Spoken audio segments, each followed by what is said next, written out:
ライド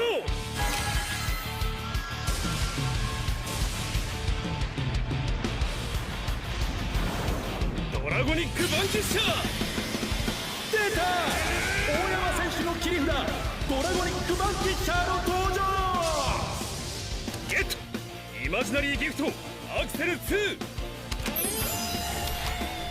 コールマリュー戦記チャテラボルテージホーンさらに送り火のエレイザーカストルサンダーブレイクドラゴン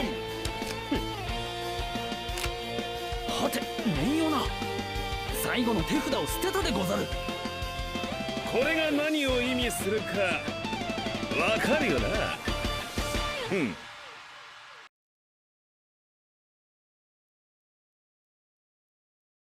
Greetings YouTube and welcome to Proxyfight Fake Guard, as we're going to be going over Dragonic Vanquisher with about a month to go before its release. And in this video I'm going to be doing an overview, breakdown, and giving you guys a sample deck list, as well as just talking about some things you could play in here. And basically I'm just going to gush about Vanquisher for the bit because this deck is really good and I'm super excited to be playing this when it comes out. And I never thought I'd actually be talking about this when it comes to Vanquisher because, like, for the first time in ever, you can unironically say that Vanquisher will be a meta deck, as almost every other time during G when Vanquisher got a support, he was either overshadowed by a better variant or just a better deck in the same set, or it was just not good. When you think back to G set 2, what did we have in there? We had Thavas with Lambros as a deck, so that was like the better deck of the format.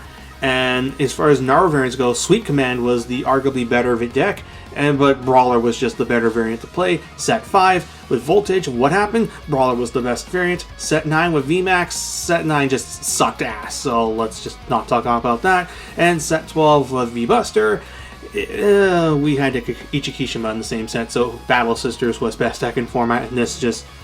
it was okay, but there was just better stuff, and that was basically the issue with Vanquisher and G as a whole. You're okay, but there's better shit. Not this time around. Now, Vanquisher is the best deck in his set, and the second best deck in Standard, at least if we go by the OCG results. It'll obviously be different here because North America is not as big on the fish as Japan was. At least I'd like to think, but well, who knows. I know North America, or rather just the West I should be saying here, likes Narukami quite a bit, so this deck will probably see a good amount of play in spite of it being BT format, even past when we go into the later formats, because the thing about this deck, and where it succeeds that Gauntlet doesn't, is that it's able to play better in Force metas, and that's going to be what this deck will be going into in the future, as BT is a prominent Force deck. Then you've got the next set with Genesis and Fang, but let's be honest, it's Fang. I'm not expecting much out of them. And Genesis is iffy, but like I said after that, the Tri-3 shit, you've got Royals, Neo Nectar, and Gears again coming to the fold, so that's 3 more Force decks, 2 of which will probably be good, and Gauntlet is just going to continue to struggle as those decks become prominent, and who knows what happens once we get after this if shit. Who knows, maybe we get Axel 3, Protect 3, and Force 3, and Protect 3 ends up being busted in this, and Gauntlet can't compete in that. But regardless, the thing I'm getting at here is that Vanquisher is going to be good for quite a while. It'll be competitive, I think, all throughout 2020 and maybe even 2021, depending on how things go.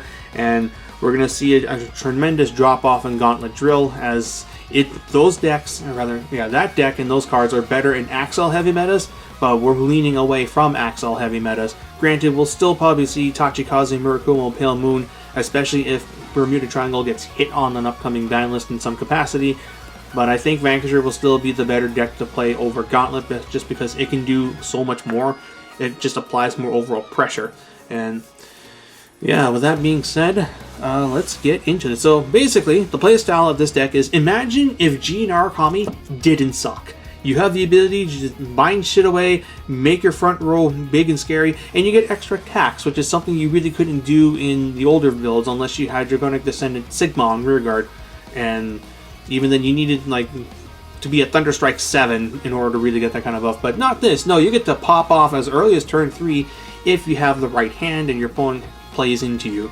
But as far as how this deck wants to play, we'll just begin with the gift types. Axel 1 versus Axel 2. I think pretty much in most cases you're going to be going XL2. This is a combo deck that needs to see its pieces, so XL2 drawing into those alongside your more than 4 draw triggers should help you get there. More cards equals more chances to combo. I will gladly take the small loss in power in exchange for more consistency in a deck that wants to pop off and consistently at that. Then moving on to the starter choice, just get this one out of the way. I'm playing Spark Kid because I think the other starters just don't look as nice, at least until we get Linchu. And that being said, let's get into the actual core of the deck here. So I'm playing the 8 Great 3s build, which is pretty much the standard at this point. Some builds do like to play a couple copies of Gauntlet Buster Dragon for some matchups such as Murakumo, Tachikaze, and yeah, that's pretty much it, because like obviously Gauntlet has the decks where he's not good against. I think Pale Moon will be one of them. Sure, you can, well, I guess that's not entirely true. Like Gauntlet can damage deny Lukie, but I think Lukie is now starting to be able to play around this. Like they also like build up enough hands so that they can tank a Gauntlet. Like most decks that Gauntlet struggle against are going to become more prominent, so I think he'll see less play as a result, but like, you could still tech him in if your area is pretty heavy in Murakumo and Tachikaze, because he can just blow them out, especially Tachi's. But aside from those two decks, I think you don't need Gauntlet as much. Aqua Force, these two do a good enough job of picking apart their front row anyway. And honestly, having more rear guards with these guys is pretty decent as well, because that just means more attacks for you to get off, especially if they leave grade 1s in front row. Then you get extra attacks off of Rising Phoenix and Chakra, but we'll talk about those dynamics in a bit. But regardless, talking about these guys, so first up is Vanquisher. The main skill of this card, and what makes it really strong, is during your turn, if you've bound 3 or more cards from either player, your front row gets a 10k buff, and it's a continuous skill, not an auto, which is really important because that's the difference between making this a Conquest Dragon and a better Conquest Dragon. It's basically Dragonic Vanquisher Voltage, but as a grade 3, and being able to make your guys big and scary during the battle phase with the ability to multi-call with Rising Phoenix, Shatra, and Bajran allows this deck to just push. Like, again, you don't have like the sheer OTK power that Gauntlet Buster has with your opponent having 2 rear circles open and being at 3 damage, but Vanquisher can deal a good 2 damage or more on a turn if he's able to get that power up off immediately. And this deck is scary from turn 4 onwards, with you having multiple Axels and the ability to multi-attack with Cho-Oh in addition to the other guys. And then his other skill is Counterblast 1. Choose any rear guard in your opponent's, in either player's front row, bind it. You have a grade 3 in the soul, both players bind a card of their hand as well. The hand attack is something, like, it's obviously not supposed to be a defining feature of this card like, say, Nubatama. It's just there to help set up for your ability to get that 10k buff. Kind of surprised actually he doesn't force your opponent to bind one of the drop zone. That would be more in line with classic Vanquisher, but whatever, it's a card of the hand. So while it won't like hurt your opponent greatly, it's at least a 5k shield out of the way, or sometimes maybe even a perfect guard, who knows. But the fact is, the hand binding on you is meant to trigger your Shatra and your Bajran, and, well, the 1 from field and the 2 and the 1 from either player's hand. That's 3 total, so there, if you got your buff. Vanquisher is admittedly very weak if you go first and you have nothing to kill, and because your opponent didn't commit anything, which is fairly common against decks like this. In that case, though, you probably want to ride this guy first and save Vanquisher for the turn afterwards, so you can get those 2 Axel circles. And Jaggy Shot is honestly just a fantastic card. So on Vanguard Rearguard, when it attacks a Vanguard, you can bind one to the hand to snipe a front row rearguard of your opponents and bind it. If your opponent has nothing in the front row afterward, you draw a card. So it cycles 1, being a potential +1 overall. Yeah, it's a 1-for-1, turning into a +1 if your opponent has something to kill, and otherwise it's a 1-for-1 if they have nothing. It still cycles, it binds out of the hand so you can trigger your cards. And on Rearguard, after it battles, you can slide into the soul if you have a Dragonic Vanquisher Vanguard to draw a card, which allows you to 1, maintain hand, and 2, open up in a circle so that you can call over it if need be. The fact that this deck is able to do its stuff while maintaining its hand, or actually building hand, as opposed to Gauntlet Buster negging your hand, is really cool. Like, it's a combo aggro deck that's able to maintain hand advantage, at least for an aggro deck, which is really cool. Not as well as, say, Pale Moon or Kumo, but pretty easy enough. Like, I'm ending my turn with at least more than 6 cards in my hand in some cases. And then that's it for the 3s. No Drill, that card is not good in here. You're not as focused on clearing the board as much as you would in the older deck, so like Drill's never really going to do anything other than neg you hand. Then for the 2s, 4 copies of Cho-Oh, 4 copies of Shatra, 4 copies of Voltec Shred, and finally 1 copy of Dragonic Deathscythe. So I'm going with this build as opposed to the one I was using before, which was the 2 Zuiten. I decided to cut 1 to bump this guy up to 4 because Voltec Shred I found to be really useful for just getting more draws, more attacks, and then I cut the Zuiten in favor of the Scythe because I'm building up enough soul and I want to get Rising Phoenixes out of the soul, and Scythe is one of the easier ways to do that. He's a free bind, he's a 17 beater on without Axel 1, and what is it? Like he gets reasonably large with without a booster, which is kind of nice because sometimes you don't have boosters. And that's pretty much all I got to say. Like, you can run Zuiten in the slot instead if you want to get some more draws. Zuiten gets somewhat big. He doesn't give you as much overall power as you would in the Gauntlet build because you're not buffing up Gauntlet as well. And that's just something to consider. But yeah, Scythe or Zuiten is just something to consider. Voltec Shred, when it attacks and you have a Dragonic Vanquisher, you can have its Soul Blast 1 to draw a card and then bind 1 on the hand, which helps you trigger your Shatras and your Bajrons, or just dig for potentially more shielding as well.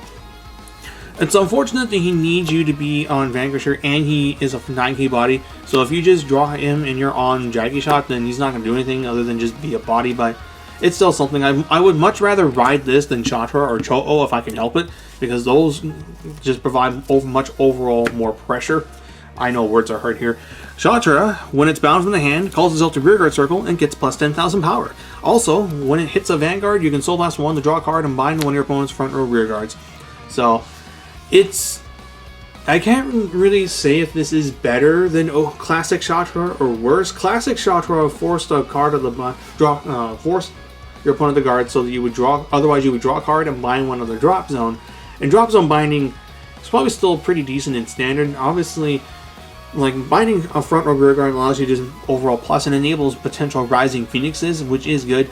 I did like the fact that OG Shatra was at 11k on rear guard and could just swing at the Vanguard solo. This guy though is just 8k, therefore he needs to be on the Axel circle if you have the normal call. But truth be told, I don't think you ever call Shatra down unless it's going to be through his effect. Like, you do not call him down in the early game. I just don't think that's wise. You hold it. And then lastly, for grade 2s, I'm playing Cho-Oh. I don't think I need to explain why Cho-Oh is particularly strong in this deck. He is a front row snipe that gets around resist, which is great in the Tachikaze matchup. He pulls up grade 1s in the back so that you can potentially get more attacks off, and he is a multi-attacker on his own, and a much better one in this build than the Gauntlet one, because in Gauntlet you're only doing 14-14. In Vanquisher you're doing 24-24, which is a significant improvement. No 10k shielding this guy. You need pretty much crits and higher in order to block him. And the fact he works on Vanguard 2 is pretty nice. If your opponent tries to rush you down a bit early, then you can just call this guy down, ride this guy, ping something, potentially call Rising Phoenix out of drop zone, and go from there. And that's pretty much it for the 2s. I should make a small mention of Voltage Horn Dragon, who I didn't bother to print a proxy because I knew I wasn't going to use it. Voltage Horn is just not really needed in this deck, which is really funny because like it's a decent triple bear. It gets big as a 24 body, but so does Scythe, and Scythe doesn't cost you Counterblast. This deck doesn't really need to Counterblast that often. All you just use is Cho-Oh and Vanquisher, but still, I think that's all you really need for Counterblasting. I think what bothers me about Voltage Horn Dragon is that he doesn't get around resist like Cho-Oh does, and that's kind of a blow against when decks like Tachi's. And the fact is that you have Jaggy Shot as an enabler for Rising Phoenix in battle phase anyway, and Cho-Oh can pull shit up from the back too, so you have those two cards that are already staple in this deck doing what this guy does. So you might as well just not bother playing him and just use Voltec Shreds instead, because Voltec enables more cards than Voltage Horn. Voltage enables Phoenix, Shred enables Shatra and Bajra, which I think is a bit more important for what this card does. And then of course Jaggy Shot enables all of them. Then for the grade 1s, you've got your 4 copies of Mighty Bolt Dragoon, who on ride or call allows you to look at the top 5, add a grade 3, discard a card. Nice little boost in consistency. All variants of Narukami will want to play this at 4. It's just a great ride fixer. And the fact is, on Rearguard Circle, he becomes 13 if you bound a card from either player during the turn. So he hits for Force Vanguards on his own. He can be 23 on Axel, oh not 23, 28 on Axel 2 with Vanquisher's buff applied, and he's a 13 booster too. So after you've done this thing, you slide him in the back, slam down a Voltic Sweeper in front of him, Voltic Shredder, and then go from there. And then for copies of Rising Phoenix, there's been also a small debate on if this card should be played at less copies than at 4. I think in this build, if you're playing Scythe, you definitely do play the 4 Phoenixes. If you're playing, say, Zuiten, maybe. The argument is that Phoenix doesn't really do a whole lot as opposed to the older builds because you won't always be able to just trigger his effect in battle phase. But I still think that you should still play Phoenix, as at the very worst, you can still just call it out to field off of Vanquisher's Bind and then just have him be an 11k booster after you snipe one of their front row rear guards, and just do that. And then you could also have him just swing for 21 because of Vanquisher's buff, and then just call over it with what you bind off of Jaggy Shot. And it's also just a disposable 10k shield and a great discard for Jaggy Shot. And Mighty Bolt. Why do I keep getting Jaggy Shot and Mighty Bolt screwed up? And then the last grade one is Desert Gunner Bajran. So when it's bound from the hand, you can call it to Rearguard Circle, just like Chatra. And when it's placed on Rearguard, if you've bound a card this turn, you get to Soul Charge 1. And, I mean, it's something. Like, obviously, the extra Soul helps feed Scythe and Voltic, but I think between just using the effect of Jaggy Shot Dragoon, you're going to have enough Soul anyway. But still, you might potentially sack Soul Charge the Vanquisher if you can call him down early, but I almost always just hold this in hand to call it with Vanquisher or Jaggy Shot skill or Voltic Shredder skills, so that it can be an 18 or a 13 or a 23 attacker depending on where he's called. And then that is it for the ones. As I said, this deck is fairly light on counterblasting if you don't play Voltage Horn Dragon. Oh my god, I'm getting my names mixed up. If you don't play Voltage Horn, then you don't counterblast enough to warrant the need for Helena. So that's all we're playing for grade 1s. And then the triggers. There's a couple routes to go with this. I'm playing 6 crits in 6 draws. I know that playing 8 is technically correct, but I just am having a hard time committing myself to the whole I'm only going to have 4 15 shields as opposed to 6. But there are definitely the merits of playing a lot of draws. Like, you definitely play more than 4. That much I don't think you need to argue. Like, you play 6 or more. It's just a matter of if you play 6 or 8. But the merits of having extra draws are pretty clear. Drawing into your pieces so you can pop off harder is nice. Hitting them on defensive is really good. And also, you feel much less awful about binding these guys off for Voltage or Vanquisher or Jaggy Shot than you would, say, binding these cards off. So, in that regard, that's good too. Like, you're aiming to pretty much kill your opponent on turn 4, and the draws help you get there. And obviously 4 heals. And that is it for the deck in a nutshell. So we'll just do a final summary and close the video out. So yeah, as I more or less alluded to, this deck is very good in the current OCG format, and I don't see how that won't be any different here. The West likes Narukami. This deck is great against a lot of things. It's just Pale Moon, it's a bit of an iffy matchup, as well as, like, what are some other decks I think this deck will struggle against? I mean, Riviere, if you go second, can still obviously donk you, but that's pretty much every deck out there. Vanquisher's buff allows you to get past some of the problems you had before, such as Dimension Police, or, well, most Force Clans. And obviously, you can be rushed down if your opponent decides to just go for it early game. Decks like Akaforce, Murakumo, and Tachi's, if they go first, can still very much kill you, because that's what happens when you lose the die roll against Axel. But you don't always just lose going second against Axel. If they can't kill you, you can very easily push back because of what you can do with Vanquisher, Jaggy Shot, and the multi-attacks. And the other thing about this deck too is I honestly believe it's low-key not that expensive to build either. Because you're not playing Gauntlet or Drill, that's a considerable less amount of money you would have to spend on VRs. As far as the old cards you need to build this deck, it's really your Perfect Guards, Dragonic Death Scythe, who's a one-of, Rising Phoenix, who admittedly has become a bit more pricey. He is getting I think a shop reprint pretty soon, as a prize promo. So that one shouldn't be that expensive because it's not foil. We'll see. I honestly don't know how expensive those things go for.